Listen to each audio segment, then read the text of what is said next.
இன்றைய வேத வாசிப்பு எரேமியா அதிகாரம் 15 வசனங்கள் 19 முதல் 21 வரை. இத்தினிமித்தம் நீ திரும்பினால் நான் உன்னை திரும்பச் செயல்படுத்துவேன். என் முகத்துக்கு முன்பாக நிலைத்துமிருப்பாய். நீ தீர்ப்பானதின்றென்று வெளியேறப் பெற்றதைப் பிரித்தெடுத்தால் என் வாய் போலிருப்பாய்.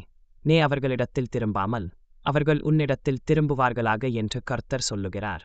உன்னை இந்த ஜனத்துக்கு எதிரே அரணான வெண்கல அலங்கமாக்குவேன். அவர்கள் உனக்கு விரோதமாக யுத்தம் பண்ணுவார்கள், ஆனாலும் உன்னை மேற்கொள்ள மாட்டார்கள். உன்னை இரட்சிப்பதற்காகவும் உன்னை தப்புவிப்பதற்காகவும் நான் உன்னுடனே இருக்கிறேன் என்று கர்த்தர் சொல்லுகிறார். நான் உன்னை பொல்லாதவர்களின் கைக்கு தப்புவித்து உன்னை பலவந்தரின் கைக்கு நீங்களாக்கி விடுவிப்பேன் என்கிறார். வேதவசனத்தின் இந்த பகுதி உங்கள் வாழ்க்கை முறையை மேம்படுத்தி உங்களுக்கு ஆசீர்வாதத்தை சேர்க்கட்டும். கடவுள் உங்களை ஆசீர்வதிக்கட்டும். நம்முடைய பிதாவாகிய தேவனாலும் கர்த்தராகிய இயேசு கிறிஸ்துவினாலும் உண்டாகும் கிருபை, இரக்கம் மற்றும் சமாதானத்தினால் இந்நான் ஆசீர்வதிக்கப்படுவதாக.